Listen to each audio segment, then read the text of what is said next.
لله نحمده ونستعينه ونستغفره ونعوذ بالله من شرور أنفسنا ومن سيئات أعمالنا من يهد الله فلا مضل له ومن يضلل فلا هادي له ونشهد أن لا إله إلا الله وحده لا شريك له ونشهد أن محمدا عبده ورسوله أرسله بالحق بشيرا ونذيرا من يطع الله ورسوله فقد رشد ومن يعصهما فإنه لا يضر إلا نفسه ولا يضرنا شيئا أما بعد فقد قال الله تعالى في القرآن المجيد والفرقان الحميد أعوذ بالله من الشيطان الرجيم بسم الله الرحمن الرحيم وإن تعدوا نعمة الله لا تحصوها وقال تعالى في مقام آخر لئن شكرتم لأزيدنكم ولئن كفرتم إن عذابي لشديد صدق الله مولانا العظيم وصدق رسوله النبي الكريم وأنا على ذلك من الشاهدين والشاكرين والحمد لله رب العالمين. بزرگوں اور دوستوں، اللہ تبارک و تعالیٰ کی بہت بڑی، بہت ہی اچھی، بہت ہی اونچی نعمتوں میں اور اللہ جل جلالہ و امن والوں کی بہت ہی اعلیٰ درجے کی برکتوں میں ہم لوگ اس وقت زندگی گزار رہے ہیں۔ اللہ جل جلالہ و امن والوں نے یہ رمضان کا جو ہمیں مہینہ عطا فرمایا، یہ بہت ہی زیادہ قیمتی ہے۔ اس رمضان کی فضیلت اگر میں بیان کرنا شروع کروں تو جو بات کہنا ہے وہ رہ جائے گی، اور رمضان کی فضیلت آپ اللہ جانتے ہیں۔ اللہ جل جلالہ نے اس مہینے کی برکت اور فضیلت بیان کی، شہر رمضان الذی انزل فیہ القرآن، قرآن جیسی نعمت اس مہینے میں نازل کی گئی ہے۔ یہ قرآن تو بہت بڑی نعمت ہے، اور اس بڑی نعمت کو اس مہینے میں خاص طور پر نازل کیا جانا اس وجہ سے کہ یہ مہینہ بہت ہی برکت والا ہے۔ اس لیے میں نے کہا کہ اللہ جل جلالہ و امن والوں کی بہت ہی بڑی نعمت اور اللہ تبارک و تعالیٰ کی بہت بڑی نورانیت اور برکت میں ہم لوگ اس وقت زندگی گزار رہے ہیں۔ بزرگوں اور دوستوں، دیکھنے جائے تو آدھا حصہ تو ختم بھی ہو گیا۔ ابھی تو ہم سوچ ہی رہے تھے کہ نعمت میں گزار رہے ہیں، چلو تھوڑا دن اور آرام ملے گا، لیکن آدھا ختم ہی ہو گیا۔ میں مبارکباد دینا چاہتا ہوں ان لوگوں کو، میں مبارکباد دینا چاہتا ہوں میری ماں اور بہنوں کو کہ جنہوں نے 15 دن میں محنت کر کے اللہ تبارک و تعالیٰ کی رضامندی، اللہ تبارک و تعالیٰ کی مغفرت، اللہ تبارک و تعالیٰ کی طرف سے جنت کا اور جنت کی نعمتیں جنہوں نے حاصل کی۔ صحیح مبارکباد انہیں لوگوں کے لیے، لیکن جنہوں نے اتنا بڑا مہینہ آنے کے بعد اس کی طرف توجہ نہیں کی، ایسے محروموں کے لیے آپ اولاد اثر کے بعد کی تعلیموں میں سن رہے ہیں۔ بزرگوں اور دوستوں، میں نے 2 آیتیں حضرت کے سامنے پیش کی، وَإِن تَعُدُّوا نِعْمَتَ اللَّهِ لَا تُحْصُوهَا۔ اگر اللہ تبارک و تعالیٰ کی نعمت کو تم شمار کرنا چاہو، اللہ جل جلالہ فرماتے ہیں کہ تمہاری طاقت اس نعمتوں کو شمار کرنے کی ہے نہیں۔ اللہ کی اتنی نعمتیں ہیں، اتنی نعمتیں ہیں، اتنی نعمتیں ہیں کہ تم اس کو شمار کرنا چاہو تو شمار نہیں کر سکتے، بلکہ اللہ تبارک و تعالیٰ کی ایک ایک نعمت میں اللہ تبارک و تعالیٰ نے اتنی دوسری نعمتیں رکھی ہے کہ وہ ساری نعمتوں کو تم شمار ہی نہیں کر سکتے۔ بزرگوں اور دوستوں، نعمتوں کی بہت ساری قسمیں ہیں۔ ایک تو نعمت دنیاوی اور ایک تو کہا جاتا ہے اخروی۔ ہم لوگ، ہمارے صلاحیت، ہماری استطاعت اور ہماری کیپیسٹی لمیٹڈ ہے، محدود ہے۔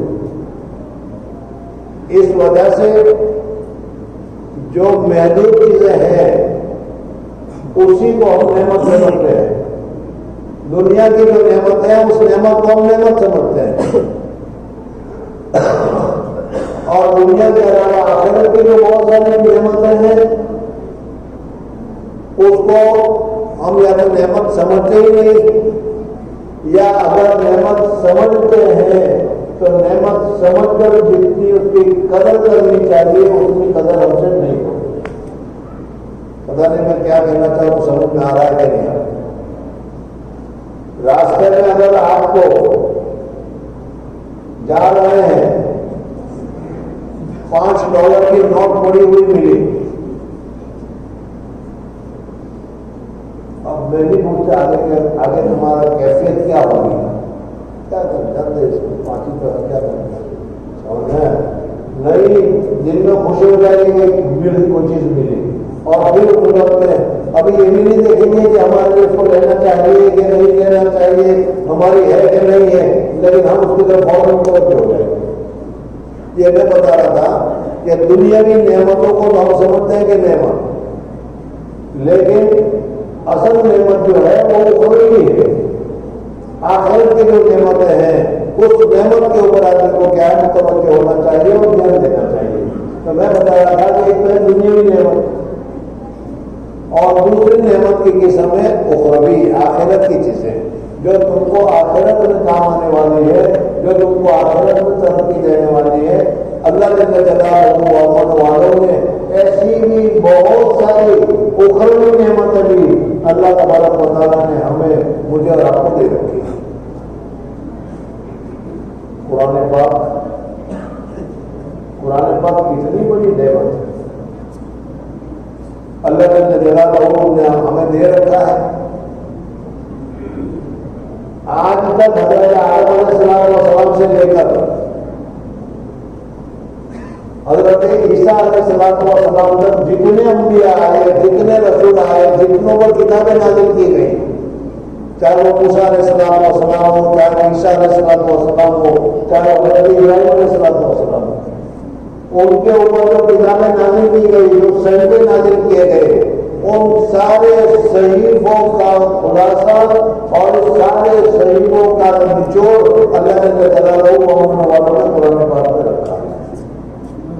تو قرآن پاک ایسی بڑی چیز، ایسی بڑی نعمت۔ ایک روایت میں آتا ہے کہ اللہ جل جلالہ نے قرآن پاک کو زمین آسمان سب کے پیدا کرنے سے پہلے ہی اللہ تبارک و تعالیٰ نے قرآن پاک کو تیار کر کے رکھا تھا، کلام اللہ علیہ۔ اس زمانے میں جب فرشتے اس کتاب کو دیکھتے تھے تو وہ کہتے تھے بڑی خوش قسمت ہوگی وہ امت، بڑی خوش قسمت ہوگی وہ قوم کہ جن کو یہ پڑھنا نصیب ہوگا۔ بزرگوں اور دوستوں، قرآن، اللہ نے قرآن ہمارے لیے آسان کر رکھا ہے، جتنا چاہے جب چاہے۔ وہ بات دوسری جگہ چلی گئی، ورنہ میں یہ بتانا چاہ رہا تھا کہ اللہ تبارک و تعالیٰ نے ہم لوگوں کے اوپر بہت سارے انعامات کیے ہیں۔ ان انعامات میں سے کچھ انعامات دنیاوی ہے، کچھ انعامات اخروی ہے، لیکن بات یہی پر پہنچ گئی کہ دنیاوی انعامات کو تو ہم انعام سمجھتے ہیں، لیکن اخروی انعامات کو ہم انعام سمجھنے کے لیے تیار نہیں ہیں، یا اگر ہم سمجھتے بھی ہیں تو اتنی قدر نہیں ہے جتنی دنیاوی انعام۔ آج فرشتے اگر قرآن پاک پڑھنا چاہے تو حضرت جبریل علیہ السلام کے علاوہ کسی دوسرے فرشتے میں اتنی طاقت نہیں ہے کہ وہ آسانی سے الحمدللہ رب العالمین بھی پڑھے. ان کو اگر قرآن سننا ہوتا ہے تو اللہ تبارک و تعالیٰ ہمارے پاس بھیجتے ہیں اور ہم پڑھتے ہیں تو وہ کام لگا کر وہ سنتے ہیں. بزرگوں اور دوستوں، اس وقت مجھے آپ حضرات کے سامنے جو بات کرنا ہے وقت ختم ہو رہا ہے، اس وجہ سے اس چیزوں کو چھوڑ کر میں آپ حضرات سے صاف اور صحیح طور پر بتانا چاہتا ہوں کہ ان نعمتوں کا شکریہ ادا کرنا چاہیے. اگر نعمتوں کا شکریہ ادا نہیں کیا گیا تو لئن شکرتم لازیدنکم ولئن کفرتم ان عذابی لشدید، میری سزا بہت سخت ہے. تو اللہ تبارک و تعالیٰ نے ہم لوگوں کے اوپر جو انعامات کیے ہیں، حضور اکرم صلی اللہ علیہ وسلم کا ہمارا رسول بنایا، حضور قرآن پاک کو ہماری کتاب بنائی، اور پھر رمضان جیسا مہینہ عطا فرمایا، اور اس مہینے میں ہر سیکنڈ قیمتی ہے، اور ہر سیکنڈ قیمتی ہونے کے ساتھ ساتھ انا انزلناہ فی لیلۃ القدر، لیلۃ القدر پوری حضرت جانتے ہیں. تو ان ساری نعمتوں کا یہ ساری بڑی نعمت ہے، اس نعمتوں کی ہمیں قدر کرنا چاہیے. اسی وجہ سے ایک حدیث میں آپ نے پہلے سنا ہوگا کہ جمعہ کے دن حضور اکرم صلی اللہ علیہ وسلم خطبہ دینے کے لیے تشریف لائے. سیڑھی کے پہلی سیڑھی کے اوپر پاؤں رکھا اور فرمایا آمین، پھر دوسری پر پاؤں رکھا فرمایا آمین، پھر تیسری پر پاؤں رکھا فرمایا آمین. صحابہ کرام رضوان اللہ تعالیٰ نے مجمعین حضور اکرم صلی اللہ علیہ وسلم کے ساتھ محبت کرتے تھے، اور محبت کے ساتھ ہر باریک باریک چیز بھی وہ نوٹس کیا کرتے تھے. نماز کے بعد فوراً لوگوں نے کہا کہ اس سے پہلے کہ حضور صلی اللہ علیہ وسلم نے جمعہ پڑھا ہے، اس سے پہلے بھی خطبہ پڑھا ہے، لیکن اس وقت سیڑھی پر چڑھتے ہوئے آمین نہیں کیا. اور آج آمین کیوں کہا؟ حضور صلی اللہ علیہ وسلم سے پوچھا گیا کہ یا رسول اللہ صلی اللہ علیہ وسلم،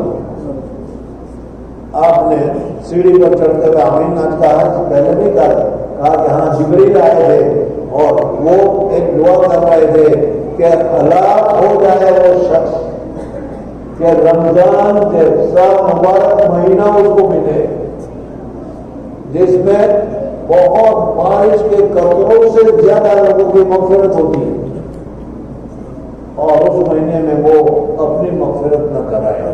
تو اس پر میں نے کہا تھا آمین. تو بزرگوں اور دوستوں، اس وقت میں آپ حضرات کو یہ بتانا چاہ رہا تھا، بات بہت لمبی ہو جائے گی، کہ اللہ جل جلالہ امن والوں نے اس علاقے کو، جس کو پناہ کہتے ہیں، مادی نعمت سے بھی بہت بہترین نوازا ہے. کائنات کی وجہ سے اور دوسری چیزوں کی وجہ سے. تو دنیاوی نعمت تو ہے ہی، اللہ نے دے رکھی، لیکن اس کے ساتھ ساتھ اللہ تبارک و تعالیٰ نے رمضان کے اس نظام کے ساتھ اس علاقے کو اللہ تبارک و تعالیٰ نے خاص طور پر چن لیا ہے. یہ اس علاقے والوں کے لیے بہت ہی خوش قسمتی اور بہت ہی برکت کی بات ہے. آج پورے علاقے میں ادھر لاٹن امریکہ جس کو کہتے ہیں، اس جا کر آپ دیکھ لیجیے کہ دنیاوی نعمت ہے تو اللہ تبارک و تعالیٰ نے بہت دے رکھی ہے، وہ بھی یہاں بھی ہے وہاں پر بھی ہے. لیکن یہ اخروی نعمت اللہ جل جلالہ امن والوں نے اس جگہ کا انتخاب کیا گیا ہے. اللہ تبارک و تعالیٰ نے اس جگہ کو پسند کیا ہے. کیوں پسند کیا ہے؟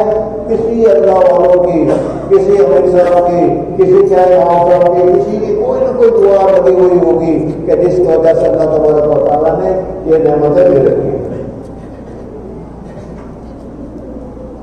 لیکن آپ حضرات جانتے ہیں کہ یہ نعمتیں اللہ جل جلالہ اور والوں قدر کرے تو رکھتے ہیں، اور قدر نہ کرے نہ قدر کرے تو اللہ تبارک و تعالیٰ اس کو رکھتے ہیں، اس کو چھین لیتے ہیں. تو اس وجہ سے اب اس نعمت کی قدر کرنے کی ضرورت ہے. اب آپ کہیں گے بھائی قدر کرنا کیا ہے؟ ہم آتے ہیں بیٹھتے ہیں بس قدر ہو گئی. قدر یہ نہیں ہے، بلکہ قدر تو یہ ہے، مسجد ہے، مسجد تم نے بنائی، شاندار مسجد بنائی، کروڑوں روپے کا خرچ کیا اور کروڑوں روپے کی خرچ کر کے مسجد بنائی. آپ لوگ کہیں گے کہ بہت اچھی مسجد ہے، تاج محل جیسی مسجد بنی ہے، بڑی بھی شاندار مسجد بنی ہے. لیکن اگر اس مسجد میں مسجد کا کوئی کام نہیں ہوتا ہو، نہ نماز ہوتی ہو، نہ جماعت ہوتی ہو، نہ قرآن اللہ کی تلاوت ہوتی ہو، نہ اعتکاف ہوتا ہو، تو بتاؤ اس مسجد کا فائدہ کیا ہے؟ تو اب جب یہ مہینہ آیا ہے اور یہ مہینہ اپنے ساری برائیوں کو لے کر آیا ہے، ساری خوبیوں کو لے کر آیا ہے، اب بھی اگر آپ لوگ اس خوبیوں کی طرف متوجہ نہیں ہوں گے، اعتکاف کی سہولت ہے، اعتکاف نہیں کر رہے، قرآن پاک کی تلاوت کا ماحول ہے. اب کیا ماحول ہے، کس طرح ماحول ہے، میں بتانا نہیں چاہتا، لیکن اتنا بتاتا ہوں کہ الحمدللہ روزانہ ایک دو قرآن یہاں پر اس مسجد میں ختم کرنے والے لوگ ختم کرتے ہیں. کیا دور سے آ کر قرآن ختم کرے اور تم یہاں رہ کر یا آپ یہاں رہ کر، آپ ہماری عزت کر دی، تم غلطی کہہ دیا، آپ یہاں رہ کر قرآن پاک کا ایک پارہ بھی نہیں پڑھ سکتے، قرآن پاک ایک ختم بھی نہیں کر سکتے. اگر نہیں ہے تو پھر کس کام کی تمہاری یہ زندگی ہے؟ دوسروں سے دیکھ کر بھی عبرت حاصل نہیں کر رہے. زندگی میں کبھی احتکام نہیں کیا، لیکن آپ احتکام میں ساری صورتیں ہیں، سہولت ہے، پھر بھی آپ کا احتکام کرنے کو بھی نہیں چاہتا. ابھی وہی اپنا ٹی وی کے سامنے بیٹھے ہیں، بات چیت میں لگے ہوئے ہیں، اور پھر کیا ہے مزہ لے رہے ہیں. اور جب کوئی پوچھے تو کہتے ہیں ہمارے کمانے میں تو بہت رمضان کا ماحول آیا ہوا ہے. رمضان کا ماحول آیا ہوا ہے، لیکن تمہارے اندر کتنا آیا ہے؟ اللہ تبارک و تعالیٰ کہیں یہ بھی پوچھا جائے گا کہ تمہارے گاؤں میں کیا آیا تھا، تمہارے اندر کتنا آیا ہے، یہ پوچھا جائے گا. بزرگوں اور بزرگوں، اللہ جل جلالہ و امن والوں نے یہ نعمت ادا کی ہے، دی ہے. اس کی تفصیل میں نہیں جاتا، لیکن آپ کو مجھ سے زیادہ سمجھدار سمجھ لیتے ہیں.